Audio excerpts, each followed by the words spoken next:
కర్ణాటక రాయచూరులోని మున్నూరు కాపుల ఐక్యతకు సంఘ అభివృద్ధికి ఎల్లవేళలా కృషి చేస్తానని రాయచూర్ మాజీ శాసనసభ్యులు ఏ పాపారెడ్డి అన్నారు.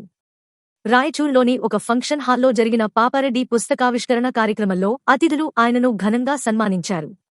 ఈ సందర్భంగా ఆయన మాట్లాడుతూ, గతంలో శాసనసభ్యులుగా అవకాశం ఇచ్చిన రాయచూరు శాసనసభ నియోజకవర్గ ప్రజలకు కృతజ్ఞతలు తెలిపారు. రాయచూరులోని మున్నూరు కాపు సభ్యులు నన్ను కుటుంబ సభ్యులుగా భావిస్తూ ఎల్లవేళలా ఒకరికొకరం అండగా ఉంటామని అన్నారు. తనకు వివిధ రాష్ట్రాల నుండి ఆహ్వానాలు వస్తున్నాయని, ఇది మన ఐక్యతకు నిదర్శనమని అన్నారు.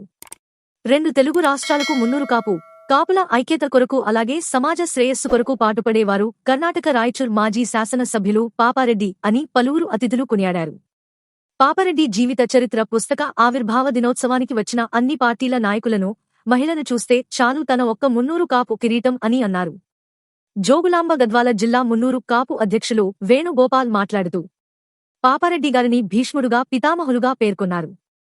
తన చిన్న వయస్సు నుండే విద్యార్థి వ్యవస్థ నుండే లీడర్ లక్షణాలు తనను యువతను కబడ్డీ మరియు ఇతర క్రీడలను ప్రోత్సహిస్తూ యువతను ముందు నడిపేవాడు పాపారెడ్డి అని, తన దగ్గర సమాన న్యాయ భావాలు కలిగి ఉన్నవాడు పాపారెడ్డి అని, రాజకీయ జీవితం గురించి చెప్పుకోవాలంటే 2 రోజులు అయినా సరిపోదు.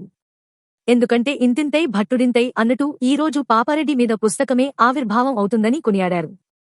ఈ కార్యక్రమంలో జోగులాంబ గద్వాల వాసులు పెద్దలు వడ్డేపల్లి శ్రీను, అలాగే పాటల అమర్నాథ్, బండి అనిల్, కుప్పుల లక్ష్మీప్రసాద్, కొత్త గణేష్, బాలయ్య మోహన్ మరియు తదితరులు పాల్గొన్నారు.